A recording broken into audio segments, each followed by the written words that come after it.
I remember, though, the 18 game was an unbelievable game, wasn't it? Yeah, it was a close game. It was up and down. It was pretty intense. Hey, everybody on YouTube and Zoom. We'll get started here in about 60 seconds. Thanks for joining us.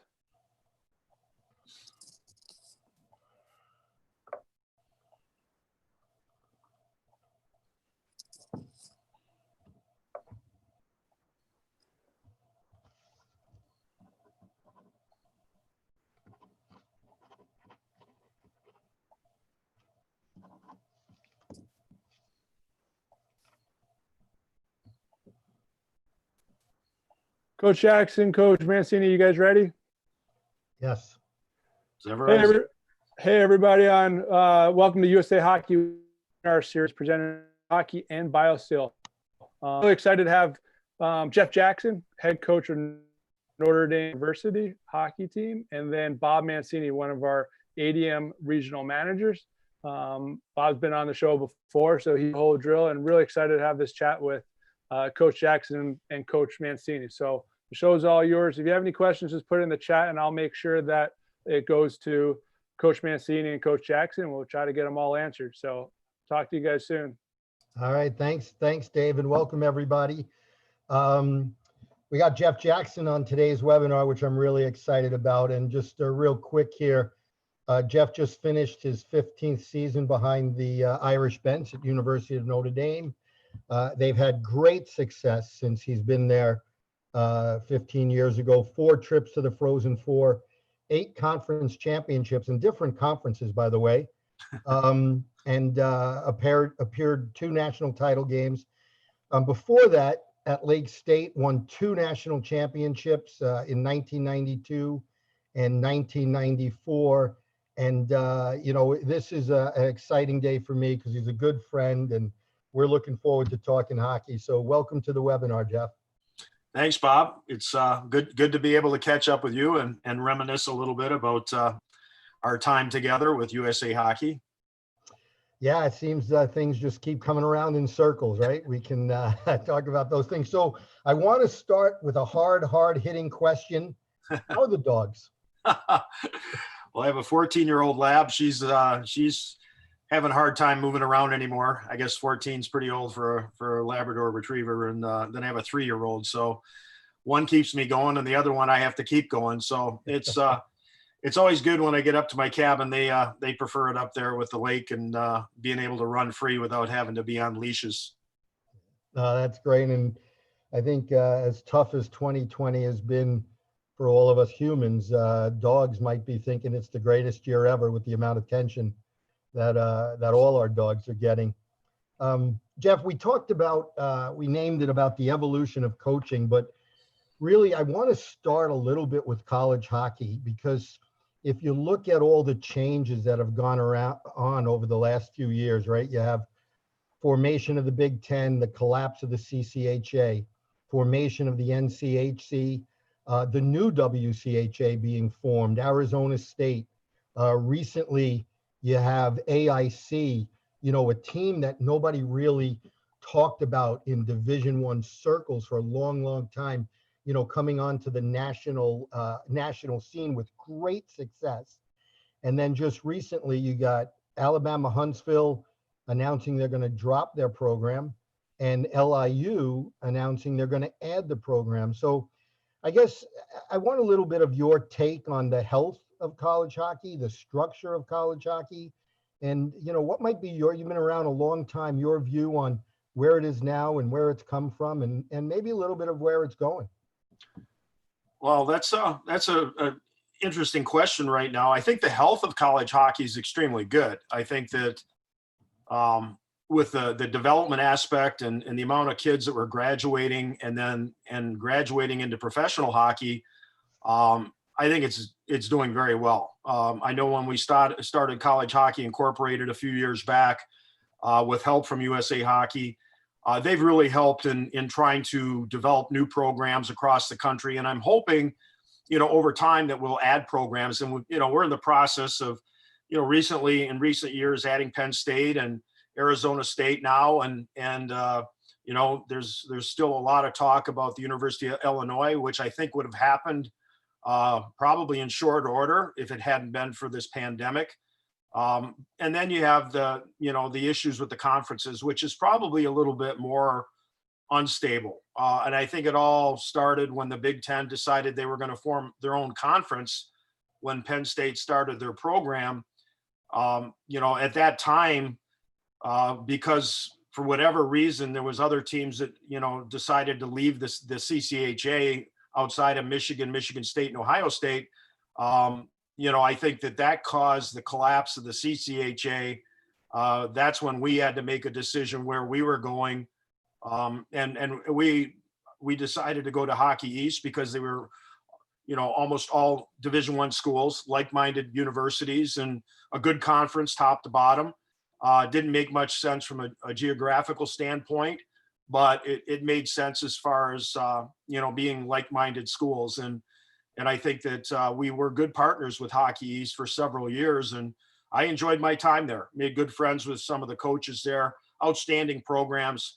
So we had a good 4 years in Hockey East. And, had we been invited into the Big Ten originally, we probably would have taken that, made that move right away, just from a common sense perspective, geographically. And again, Big Ten schools are very much like-minded as far as academics and the importance of, prioritizing academics and the sport itself. But, after those 4 years, the Big Ten, with 6 teams, decided they didn't have, enough, trying to beat each other up on a regular basis. And even with 7, it's been that way with us in the conference. It's been a great move for us.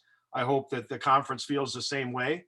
But it is very much similar to playing in the CCHA for us, playing Michigan, Michigan State, Ohio State on a regular basis. And, over the years, we've developed, good rivalries with Minnesota and now with Penn State. Wisconsin, obviously the tradition of the program there makes that conference extremely good. And it's still in its novice years. There's so much more for the Big Ten to go through over the next, several years, especially if we add that 8th team within the next few years. I think that the Big Ten is extremely healthy. Obviously the national conference, came in like gangbusters, took some of the top programs from the WCHA and from the CCHA. And that conference has been stellar for the last, 3 or 4 years. They've won national titles. They have great coaches, great venues, and that conference, along with Hockey East, the Big Ten, and I would say Atlantic, obviously the ECAC, the Ivy League, those conferences are strong as well. And the problem is that we made a good move for geographical purposes. And when the CCHA folded, schools like Lake Superior State, our old school, and your old school, Michigan Tech, Northern, Ferris, these teams had to come into a conference with the 2 Alaskas. Alabama was taken in, rightfully so. But if you think about it from a geographical perspective, it didn't make any sense, especially for such small schools in the Upper Peninsula and Northern Michigan, that may not have the resources to travel as much as some of the teams. So, that move of reforming the CCHA has created a dilemma. It's, I think back to I was actually talking to Guy Godowski about this just a few days ago. Back in my time in the CCHA and even your time there, Bob, Ron Mason was one of the guys from Michigan State that stood up and said, hey, listen, we got to take Fairbanks into our conference. And Anchorage at that time was in the old WCHA. So we each had one Alaska team, which worked. Traveling to Alaska once was not that big a deal. Traveling there twice is a little bit too much for some schools. Even, I wouldn't want to travel to Alaska twice if I was in that conference. So, and it's not just the financial, but it's the drain of that trip. But those teams, along with Alabama, are good programs, and it's unfortunate that what's happening there is happening. And I wish somebody, I wish there was another Ron Mason out there that could, rally the troops and get everybody to make a decision. Hey, listen, we have to take care of our own. And it's tough for me to do that in the Big Ten because we're an affiliate member there. And they're unlikely to take another affiliate member that isn't within the geographical range of the conference. So, but it's a shame that those schools are going through what they're going. They've been great members of college hockey, and I hate to see it happen. Hopefully the Alaskas will find a way to make it work. I mean, Arizona's done pretty well as an independent. I assume at some point they'll become a conference member somewhere, but the same thing should happen to both Alaskas somehow. And then the same thing with Alabama. It's just a matter of where they fit. Jeff, I'm going to stop you there because it's really interesting as you talked about the different leagues. And of course, Notre Dame, first of all, you're at Lake State, you're in the CCHA. Notre Dame, you go to Notre Dame, you go to Hockey East. Now you're in the Big Ten. And I think it's important for people to realize that when we talk about the strength of college hockey, right? You talked about the number of pros or the development aspect. There's a difference between the money it takes and maybe some of these financial hardships, and certainly financial hardships we're seeing because of COVID-19, the travel, right? The geographic footprint of schools and what that does to budgets. But even in the face of all that, I don't think we can discount or ignore just how strong the hockey is, right? I mean, when you talk about the health of the league, right, we have the financial health, but also, the development health. And you just touched on it. And I think Mike Snee and College Hockey Inc. deserve a lot of credit. College hockey is probably as strong top to bottom from producing players, or at the point of producing players and developing players, than it's ever been in the history of the game. Yeah, I mean, there's no question in my mind that college hockey, from that perspective, is probably doing as well as it's ever done. And I think part of that is with the development of hockey players in the United States, because with the increase of players that we've pushed into professional hockey, the numbers of Canadians or Europeans has not necessarily been dramatically different. It's been the number of Americans that now are coming into college hockey and making an impact. And back when you and I started, a number of years ago, I'd certainly say that it was a lot more common for most teams to have half their roster at least being from Canada. And now it's just totally the opposite. I'd say most teams are at least 3/4 American. There are more Europeans coming to play in the United States, and college hockey's gotten that kind of a reputation now that you see a lot more Swedes and Finns, even sometimes Russians or Czechs. I know we've had players from different countries in Europe, and but the big thing is that, and I think, Bob, I mean, I don't think you and I should necessarily take a big pat on the back, but the national team development program, when we started it, it kind of created a cascading effect for junior hockey and high school hockey. Everybody got their act together because, the national team was basically taking some of their players, and, it created a situation where it became more competitive. And now, I mean, and with help from the National Hockey League from places like Florida and California and Texas, there's players coming from all across the country now, not just from the hockey hotbeds of the past. And I think that, I think that that's a big part of why college hockey is flourishing as far as being a good development model.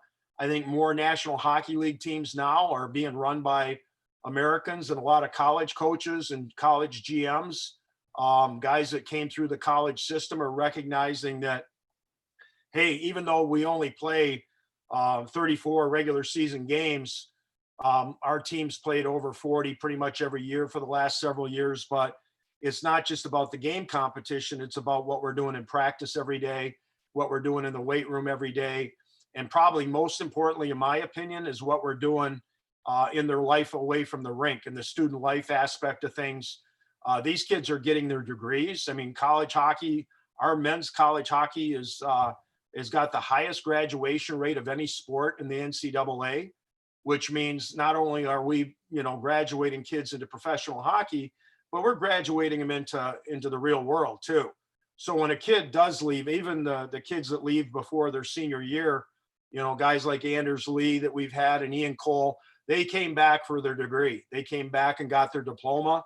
And when those guys graduate from pro hockey, when they retire, they're going to have something to fall back on. And that's something, that I've been, trying to let the NHLPA know that, hey, we're a great system for life after hockey too, because these kids not only are pro hockey players and good ones, but they're 35 years old without the game anymore. They have a chance to make a living in the real world, outside of, necessarily relying on the retirement from pro hockey. So, appreciate your words so much. And those of us who are big advocates like we are of the college hockey game understand. And for those parents or coaches or players out there listening, right, that is such a big part of the question. But you talked about Ron Mason and Jeff, we're friends, and I don't mean to embarrass you, but I thought you spoke so eloquently about so many of these things here.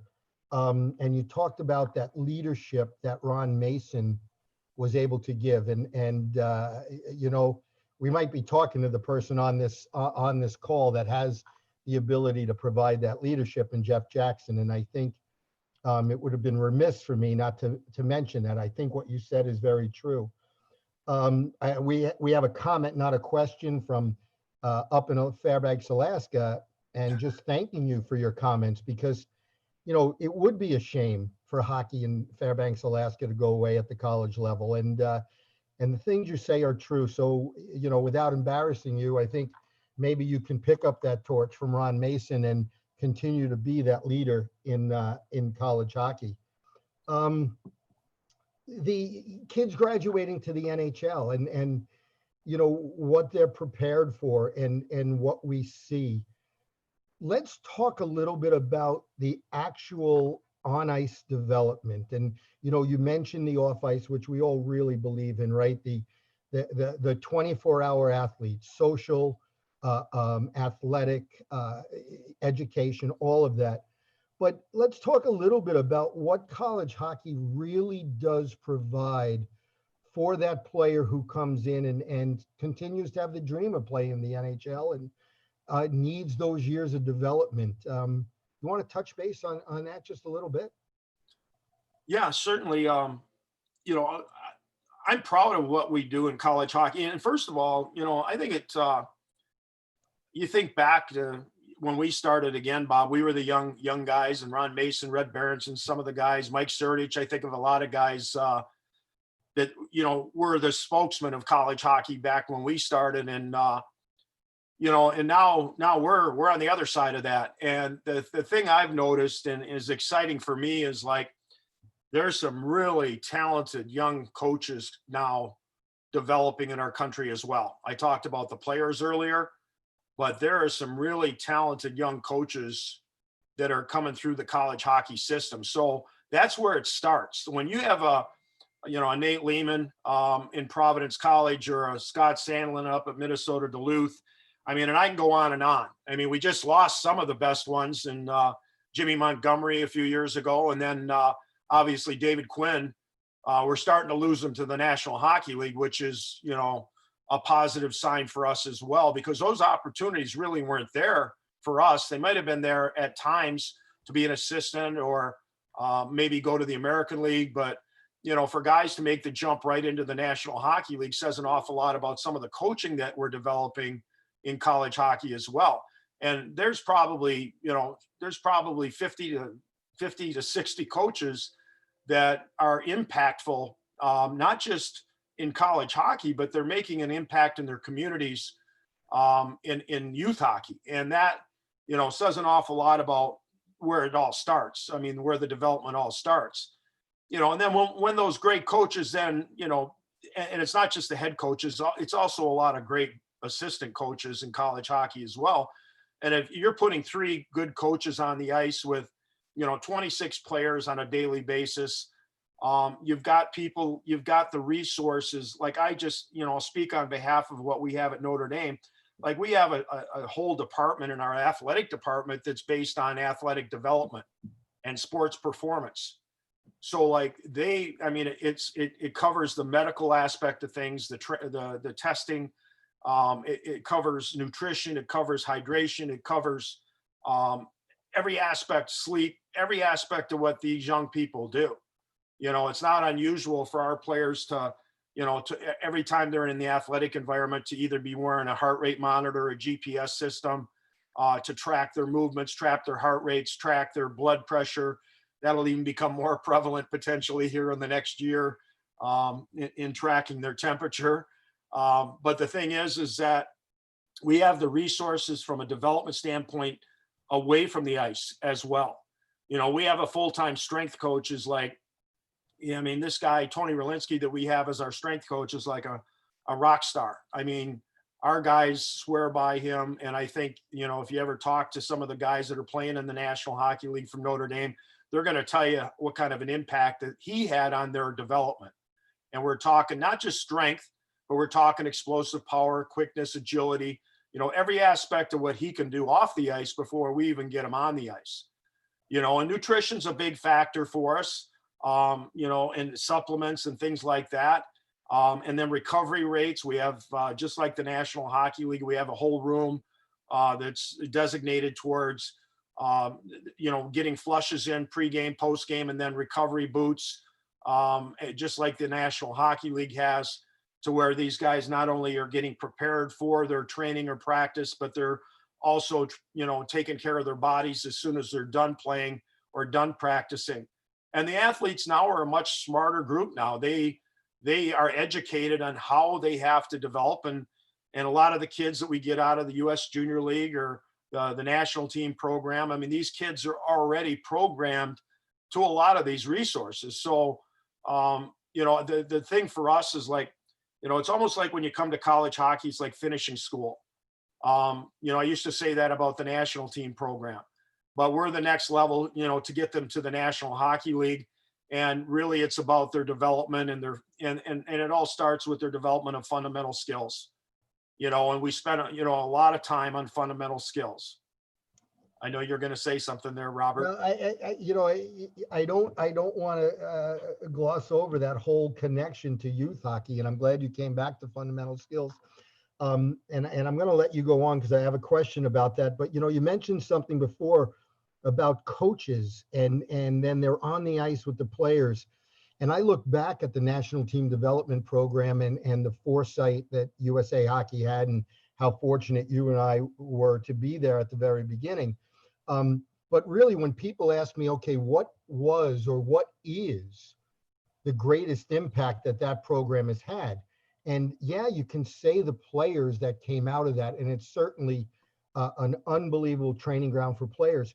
But I always think that the greatest impact that program has had, it's been the rising tide that has made every ship rise, right? All the ships rose with the rising tide because they had to keep up with it.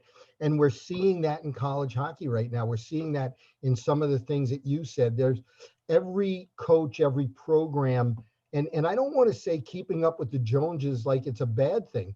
It's a good thing. I mean, you guys are pushing the development envelope, as you said, just like the National Hockey League, to develop players. Now, you're getting better players. Youth hockey in the United States is up. The fundamentals of these kids, the skills of these kids is really up and improved. And that's a big thing. So you get them there, you have a better player, you have more players. Talk a little bit more about the fundamentals, but if you would also maybe talk a little bit about what a typical week might look like for a college hockey player in today's game. Well, I mean, it ranges from school to school, but, obviously the University of Notre Dame is one of the top academic institutions in the country, and if not the world. So academics is where it all starts. I always try to, we want players that want to play in the National Hockey League. I want guys that have that dream, but I also want players or student athletes that want a degree from the University of Notre Dame.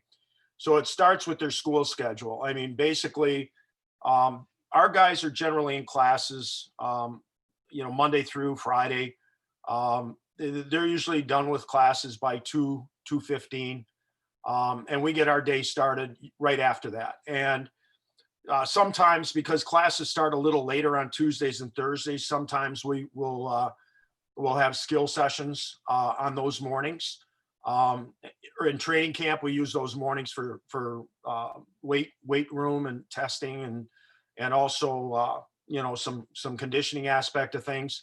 But the afternoons are, like Mondays are specifically all skills and all fundamentals.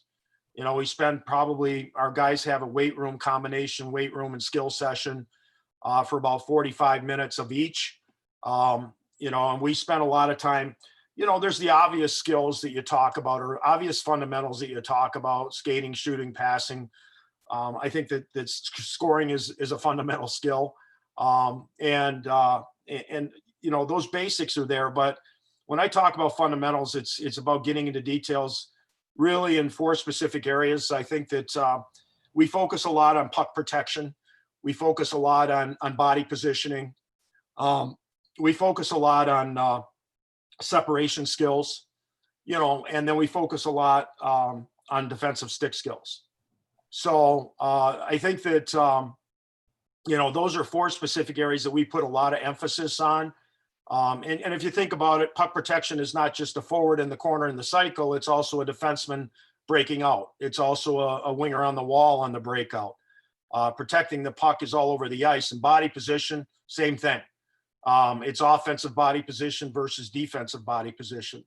And it's all over the ice. And the same thing applies to separation skills, whether it's a defenseman going back for the breakout, or cutting back on them, or, spinning off, or it's a forward in the offensive zone or on a rush, using his, separation skills, whether it's, inside edge move, cutting across the middle of the ice, take a middle ice, or it's a cutback or a high delay or whatever. Every one of those fundamentals are focal points for us throughout the week. But Mondays is a heavy day for working on fundamentals and overspeed stuff, getting guys out of their comfort zone. And we do a lot of, small games and competing competition, because that's also a great teacher of skills, and also instincts, putting small game situations together. Tuesdays and Wednesdays are heavy days, our work days.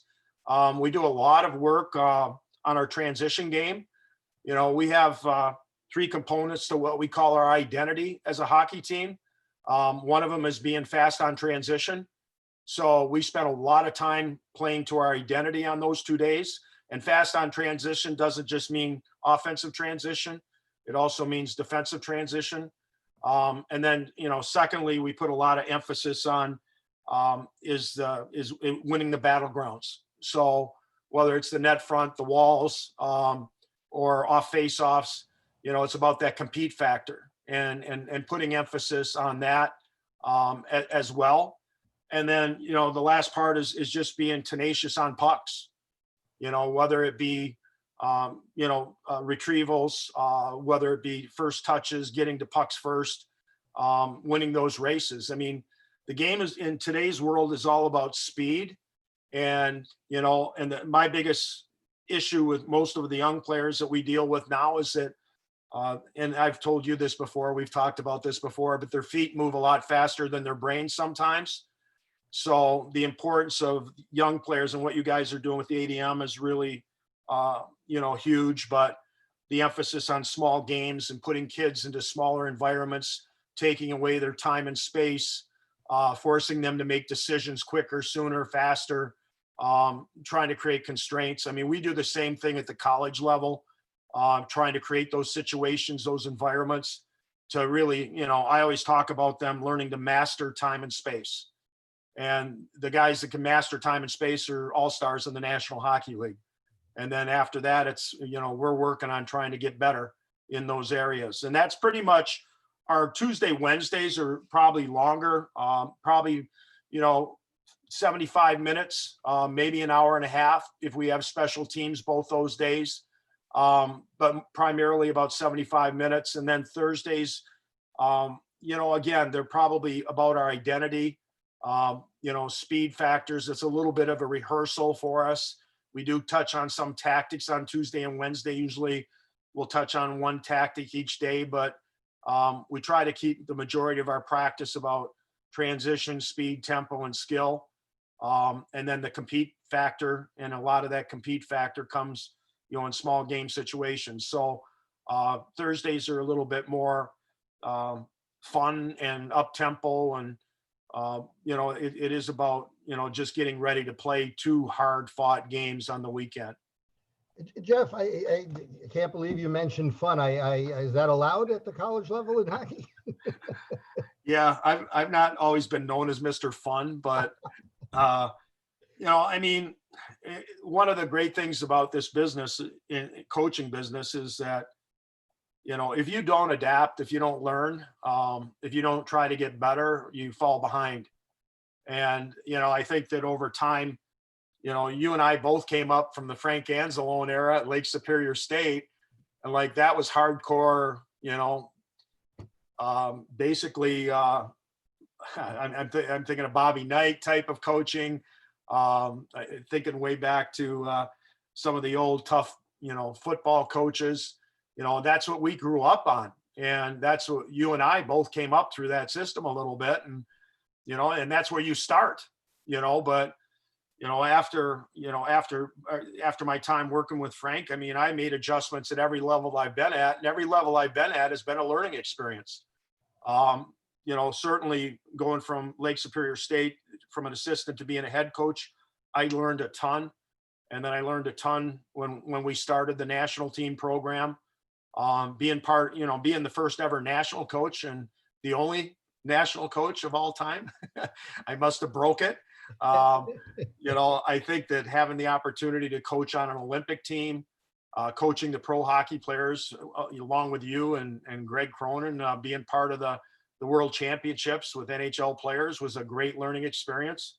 And then when we started the national team program, working with kids that had no clue about, play without the puck offensively or defensively, or how to play as a team, taking the top kids in the country. And that was a learning experience. Every place I've been, and then coaching in the Ontario Hockey League was a totally different monster for me. It was like coaching in pro hockey, and I enjoyed it. I enjoyed my time in the OHL. I learned from it. I was in a great organization, and I had some great players that played there for me, and I enjoyed that experience. And then, having the thrill of being in the National Hockey League for a couple years, being behind the bench and watching Mario Lemieux hop over the boards in front of me, that was an experience that I'll never forget. And it was a great learning experience working with some great coaches, and then the opportunity here. It's interesting, right? Because the good coaches and the good hockey people, and you and I have these conversations, it's about being a lifelong learner, right? And it's about taking those experiences because it's important, right? The era was different. The coaching methods were different 20, 25, 30 years ago. It wasn't that they were better coaches or worse coaches. It was a different era, and the kids were different. We handled it differently. People handled it differently. And to make those changes is really important. And you mentioned the ADM. And, one of the things that, and not you, Jeff, but one of the things that people don't realize sometimes is that the American development model is more than just individual skills, but it's about that, about the things you talked about, right? Small area games, the awareness, the decision-making, that part of the game that you mentioned, our kids, sometimes their feet moves faster than their brain. And it's so important for our youth coaches who are listening to us here, and certainly tune in to listen to you and not me, but it's so important for them to recognize, that the 4 roles of hockey, the offense with the puck, offense without, defense on the puck carrier, defense away from the puck carrier, that awareness and decision-making is so, so important at a young age. And to hear you talk about its importance, or perhaps even it's being the real missing element for our youth players is really, really critical, I think, as we move forward. When we talk about this and the hockey sense, you do anything at Notre Dame off the ice for it? Is there anything, I mean, obvious video, and maybe you want to talk a little bit about video or not, but anything that's done to improve your players' hockey sense off the ice?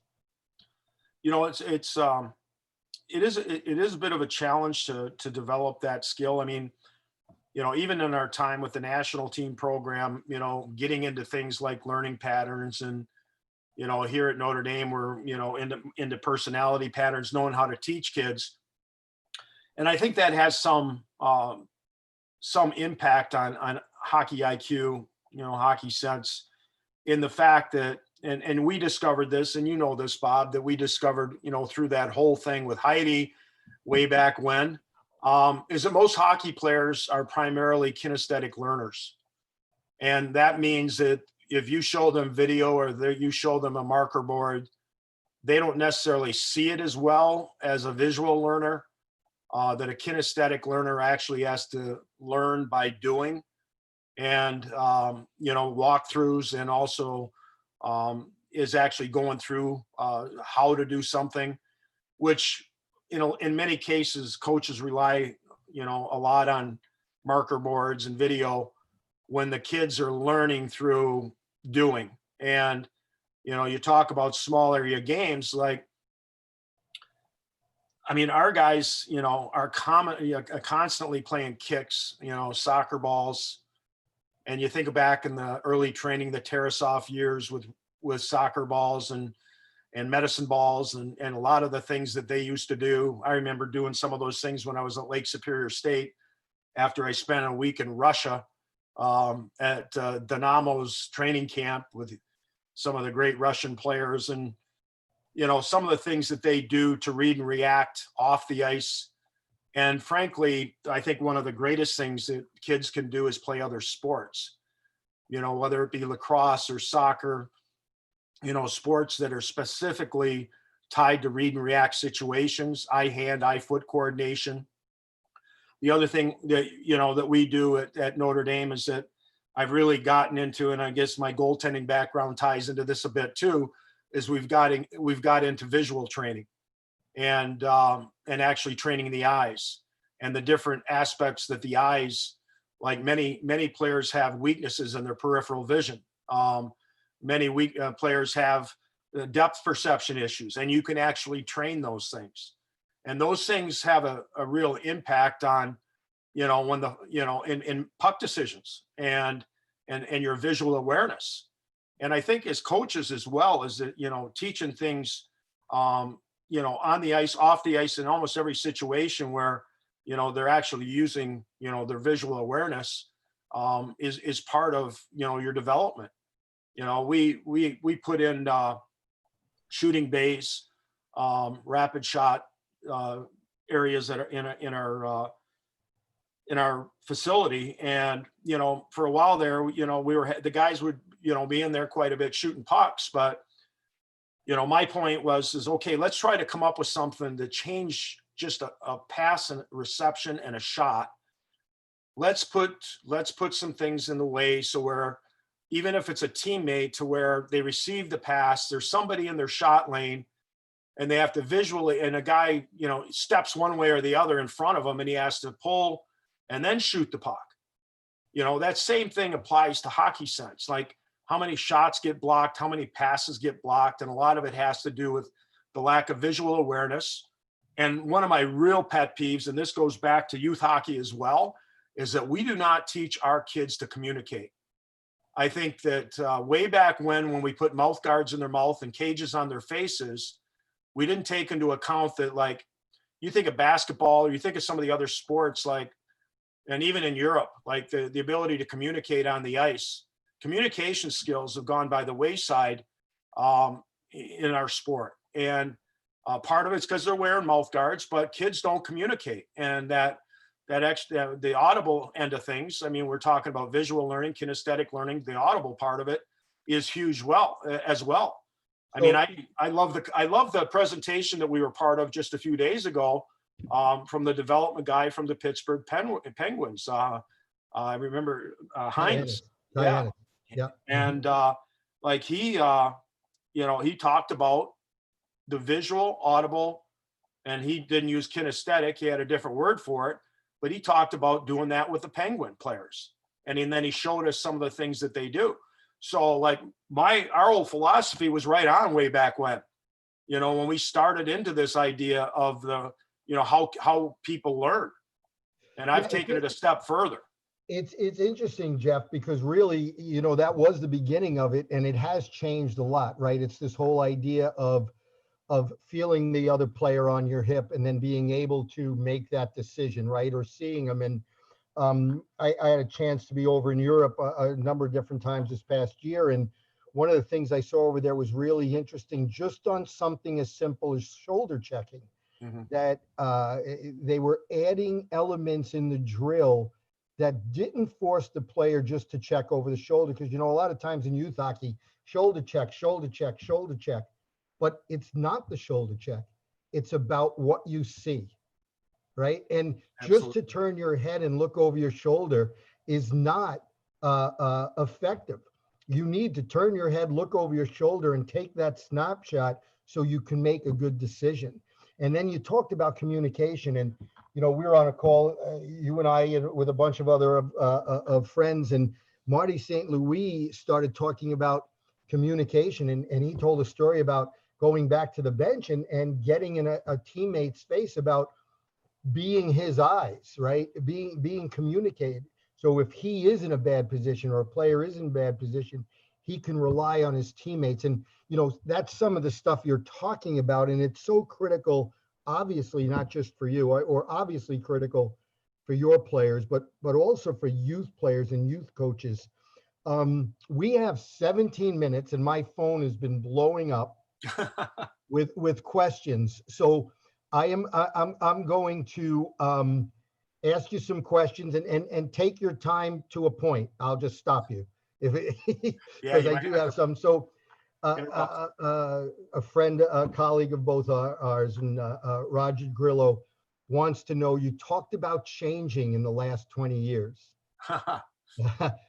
Specifically, Jeff Jackson, one or two areas that you have changed as a coach. Probably the primary ones, communication skills. How you handle your players. I mean, I've always treated my players with a lot of respect, and but I haven't always and I actually learned this by going through that process of learning the communication skills, because just like learning skills, communication or personality types, once I got into that DISC program and started to understand who I was, that I was, a C style, which is very into himself and very methodical thinking. That's who I am. And when I have other C players on my team, is we'll walk by each other in the hallway with our heads down and not even say hello. So learning that about, that I've got kids with different personality types as well, has opened my eyes up to communicating differently. So I think that's where it started initially. And then, the other big area too is to try not to overstructure the game, and even from the days that I worked at Lake Superior State, you were there, our program was always, considered to be, overly structured. And that hasn't left my reputation, although I would argue if somebody came and watched how we practice and how we prepare, that people would say otherwise. I am a believer that, that you have to play good defense to create offense. But I would probably be willing to say that we spend probably between skills, fundamentals, and then transition offensively, we probably spend 75% of our time on that. Yeah, You know? but the next time we get together, we still are going to take separate sides, right? You know that, right? Sure. So communication is huge, and I think that's so important. And for our youth coaches, and you talk about communication, we talk all the time about player centered, right? And I hear you talk about communication, and really what you've done is it's player centered. Yeah. It's player centered, right? You've made yourself a better coach because I don't want to say you care more, because I work with you. You've always cared about your players, but you're willing to put yourself out in a different way to them. And that's great. So another question here. If you were starting a youth hockey program today, could you prioritize the most important building blocks? Wow. That's pretty deep. Well, I mean, first of all, I think, it starts with coaching, and people that have the wherewithal to understand what's most important, in trying to build a program. I mean, to me, like I even tell our recruits this, coaches are nothing more than tour guides, and the players are the bus drivers. They're the ones that drive the bus. And as coaches, we have to, it's no different than when I started here with Paul Pooley and Andy Slaggart, our strength coach, and our staff in whole. Like it was about, building blocks were really about, first of all, building trust.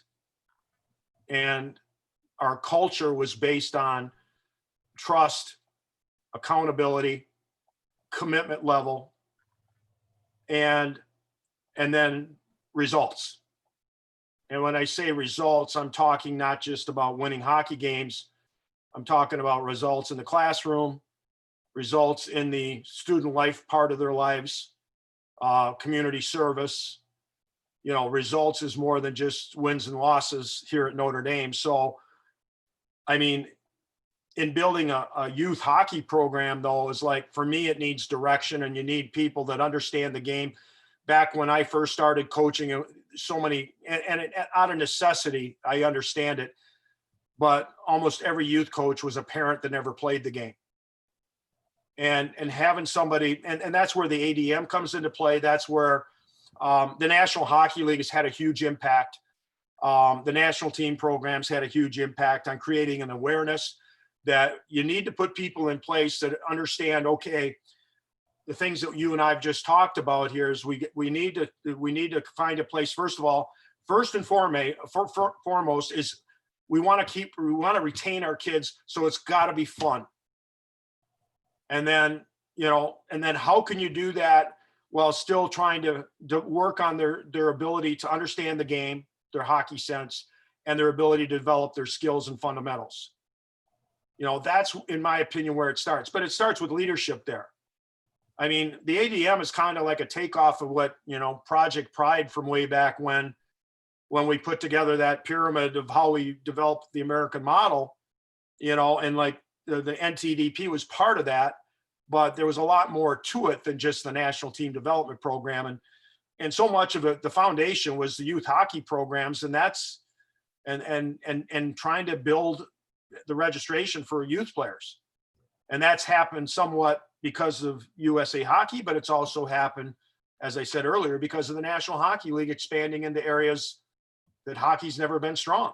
Well, you talk to NHL scouts and you talk to college coaches, and you mentioned it earlier about players coming from all over. I mean, we used to talk all the time about non-traditional hockey areas. And there is no such thing anymore as a non-traditional hockey area, right? We're finding players everywhere, and it's wonderful for the game. And I mean, obviously we all are very proud of it, but it's our youth volunteers and our youth coaches. And that's why, as a national staff person, why we push our volunteers so hard to do the right things for the kids. It's all these things that you talked about. So another, we asked you about what you have changed. How have the players changed since you first coached college hockey? You mentioned earlier they're more prepared, they're smarter, but how have they changed? Maybe, yeah, I don't know. Maybe you've answered it already. Would you? Any other way you think players have changed now compared to when you first started? Well, I think that the players have changed is what caused me to change my communication skills. I've read a lot. I love reading, and like I've put a lot of emphasis in reading about a lot of the things we've talked about today. But the thing is like you hear the talk about millennials and generation this and generation that. Is like young people are young people, but what has changed the most, in my opinion, is like their attention spans and technology have impacted a result-oriented society. Like we need to, we have Google search now, and we have a calculator on our phone. We need answers now. And it's almost that way in coaching too, is that the attention spans are not as long as they used to be. They want results, they want answers right away, but they also want to know the why. They don't just want to hear you tell them what to do, they want to know the why. And kids are still kids. That's the biggest challenge for me is like, I'm getting ready for my 65th birthday here pretty soon. And I'm coaching kids that are, 18 years old. So for me, it's a matter of trying to, they get a kick out of when they find out I watch Game of Thrones, or they get a kick out of when I know a song that they may have on the radio. And I have to be very careful with my references. Talking about Gordie Howe or Bobby Baughan or some of the guys that we grew up with, they have no clue who they are. So you need to be able to kind of, keep up with the Joneses as far as what these kids are into nowadays. And I'm not huge into social media, but I do try to follow our guys and follow our graduates.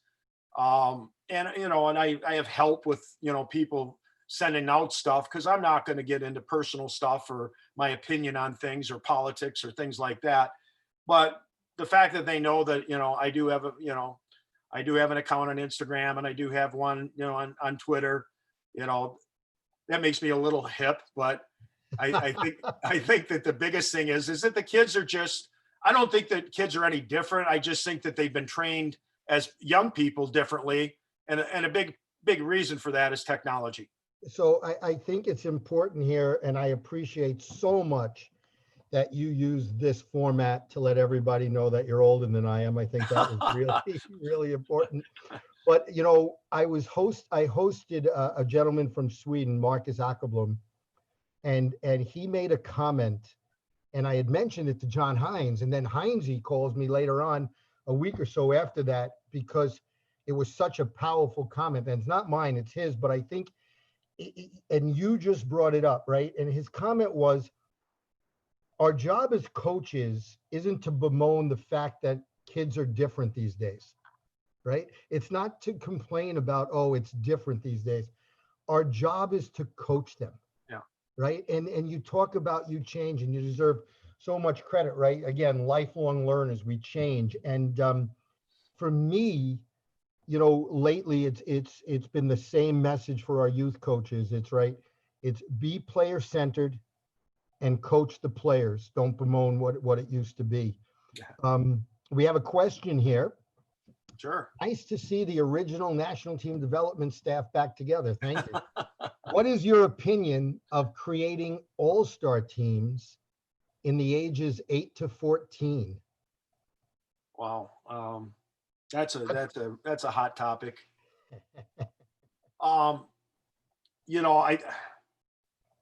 The national team was under, as you well know, Bob, I mean, it took a lot of heat, a lot of scrutiny, because that's basically what we were doing at the 16 and 17 years old age. And the only reason that I thought it was necessary at that time was because our system in the United States is fractured, unlike any other country. In Canada, you go up the ranks to major junior, from peewees, bantams, midgets, all the way up to major junior. In the United States, once you get to that age of 14 or 15, Now kids are going prep school in the East, high school in Minnesota, the Canadian system in Michigan and maybe upstate New York and in Chicago now. But our system was just kind of broken, and like putting all-star teams together at real young ages, I think defeats the purpose of, trying to develop kids the right way. I think once they get to a specific age, like I think kids should play all sports, pretty much all the way through high school. I think Anders Lee, he was an all-state quarterback in Minnesota. And he was recruited to be a college football player at the same time he was being recruited as a college hockey player. And I think that athleticism, and football is a much different sport than hockey, but, I think it's healthy for kids to play other sports, and like, playing 80, 100 games is like crazy. The college hockey model has proven that you develop players because you're practicing and there's more than one puck on the ice. Every time the kids are on the ice, they're touching pucks in practice. In games, there's only one puck. And like, you don't learn to play the game without the puck. So, for me, I think that all-star teams are good at a certain age. When that is, that's probably above my pay grade. I know Kenny and Martell has spent a lot of time about that topic and looking into, when kids should start checking, when kids should, start doing things that the big boys do. And I think the same thing applies to all-star teams. I think that, once they get to maybe the age of 12, and I can't say what age it should be. I think it's based somewhat on geographical terms too, because it's hard for a city like South Bend to put a league together. So sometimes they have to put teams together, to play. That doesn't have to happen in Chicago or Detroit, and I think that I think geography plays into it somewhat, but all-star teams, I think that sometimes does more damage than good, especially if all we're worried about is results, as far as games won and games played. I think the results are really about, how many kids you move on to the next level and in a successful way. What a great comment. We're almost at the end here, but to hear you talk about results of moving players on, because that really is development, right? And a couple of my colleagues, Dan Jablonic and Richie Hansen, were over in Finland, and one of the things they brought back and talked about when they came back was in the rinks in Finland, the more likely to see players that have moved on to higher levels in the lobbies and in the rinks, as opposed to championship banners. Yeah. And how that really changed the focus of what's important, because at every level, right, you're going to focus as a coach to what's rewarded, right? It's just like coaching players, right? What you promote or what you permit, you promote. Well, it's the same thing. If we're going to celebrate championships, that's going to become more important than development. And to hear you talk about, that really we should be looking at the development of players, I think is really powerful. 3 quick questions, and I think Dave Caruso is going to come back and ask you a final question he asked to all our guests. All right, so real quick, outside of hockey, favorite sport? Baseball. Favorite coach? Outside of hockey. I don't know, Mike Bray probably isn't going to like this, but Mike Krzyzewski. I'm going to stop there. I don't want to get you in any more trouble. Jeff, hey, I'm going to hand it back to Dave, but thank you so much. I'm sure I from my texts and the comments I've gotten, people have been so appreciative, and you knocked it out of the park. A baseball reference. But even if they didn't, I certainly enjoyed our hour together. So thank you so much for coming on. Always great to catch up with you, Bob. Yeah. Dave? That was awesome. There's so much good. Twitter is blowing up on some of your comments because you're so good. So especially, I think what really hit home was the tour guide. Coaches are the tour guides. I think I've never really thought of it like that, but that was perfect, So, but Yeah, we there, show them the way. we've asked all our guests, or most of our guests, if you went back in a time machine to a young Jeff Jackson, maybe coaching Ken Martell or somebody like that, what would you tell Coach Jackson when you first started coaching? Enjoy the ride. There's always those moments in our business that it doesn't seem like it's fun. And the first thing I try to do is reflect upon all the great people that I've met and the great experiences that I've been able to have in my life. And it's all been because of this sport. I'll finish up with this one thing. If you haven't heard it, I recommend you find the Howard Stern interview of Jerry Seinfeld, and Jerry Seinfeld's comment about what creates greatness. And it's unbelievable what he says as a result. And that, applies to me because it's about loving what you do. And I've loved my job and loved my position. I wouldn't even call it a job, my hobby that I get paid for more than anything that I do in my life. So, and the people that I've met from it have made me who I am. So that's it. That's awesome.